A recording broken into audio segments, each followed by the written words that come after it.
this brings me on to my next topic, which is Alexithymia. At least, I think that's how you say it.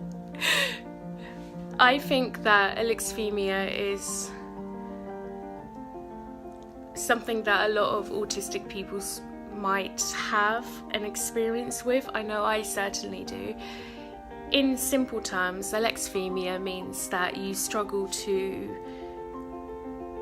vocalize or establish what your thoughts and feelings and emotions are. So in terms of masking,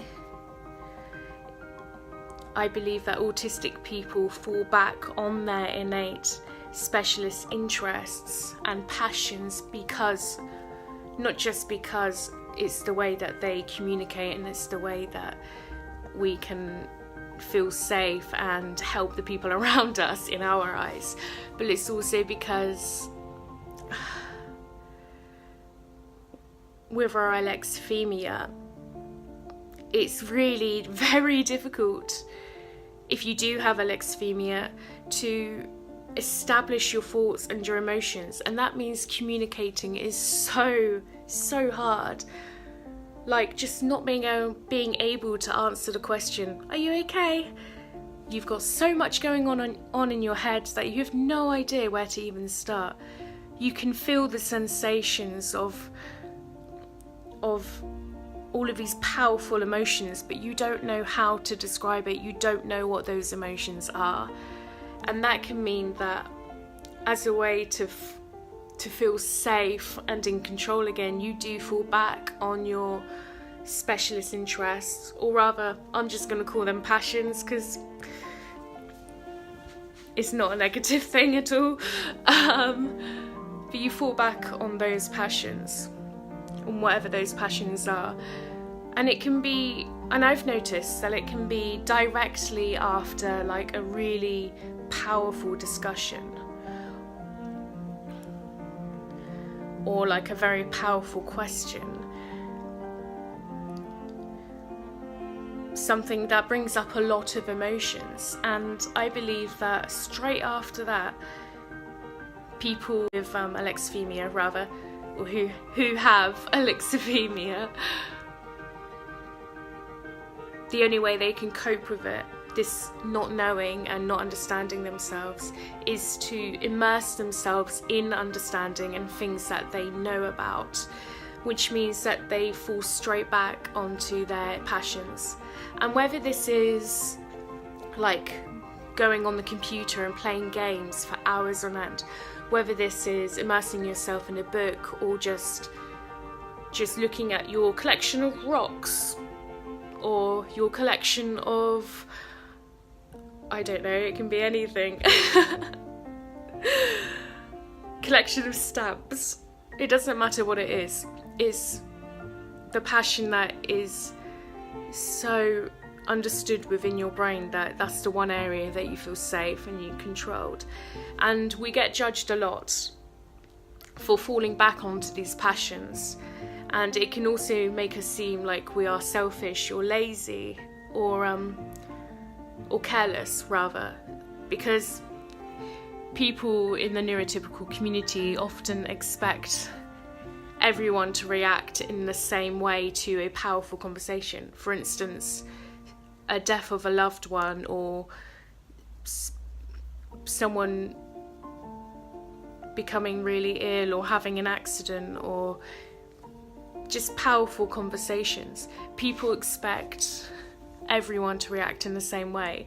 People expect us to be able to highlight what it is that we are feeling and then process the information to work out how to help. But autistic people can't always do that because of the wide range of difficulties that we have with processing information and executive function, and some of us have alexithymia as well, which means that we do genuinely struggle with recognizing our emotions and how to help.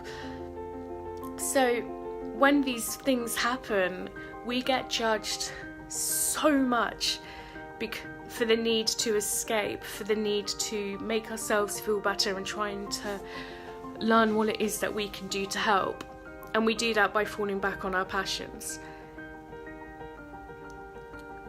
And we get judged a lot because it can mean that we need to run out of the room during this powerful conversation about how someone's had a car accident, and suddenly look around and the autistic person's not there because they've suddenly needed to have time out and make themselves feel better by immersing themselves in their topic.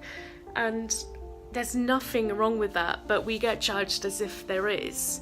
So people try to stop us from falling back on our passions because naturally they've got all of these emotions of their own and they don't know how to help anything in the situation that is traumatic to them, such as the death of a loved one or an accident or anything like that. Anything that is so emotional, it does mean that even neurotypical people don't know how to react. And this means that they get angry and they judge us, and they, like one time when I was a child at school and I was being bullied, and it was preschool, I was about 8 years old, and it was a really tough time because I didn't understand what was going on. And basically when the teacher was trying to talk to me about it, she was stressed as well because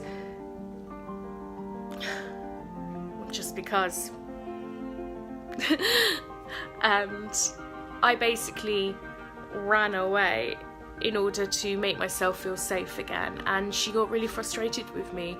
She like followed me into the toilets and she started shouting at me,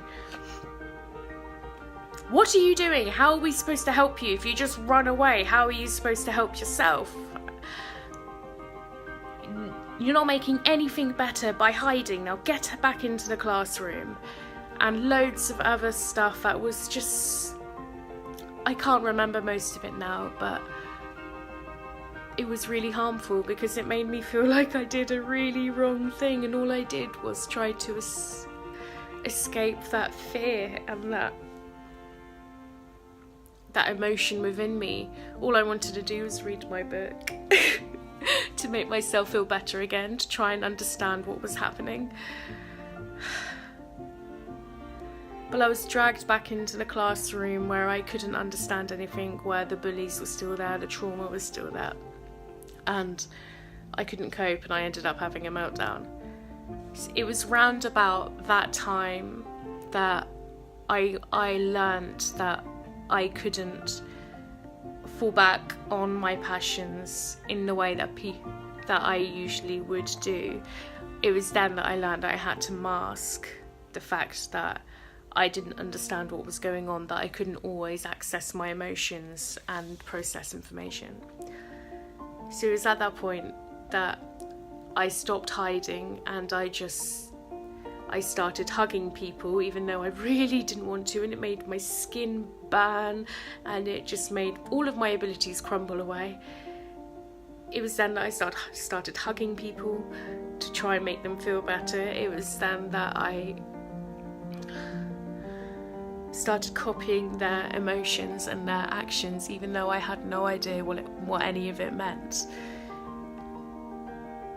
And regardless of what I did, I have found that I just got in trouble regardless, because I was either careless or selfish for the need to fall back onto my passions and my specialist interests and use that as a form of communicating and making people feel better, or I was careless and selfish for masking in a way that I have been taught that I needed to mask by copying those misunderstood emotions and actions, and people can see right through it, meaning that people around me could tell that I was faking it, and that would bring up all the judgments of why I was faking it. So as a society, there's many aspects of autism that is so misunderstood, and we are forced to mask, even though a lot of the time it doesn't help us at all, and it doesn't really help the people around us either.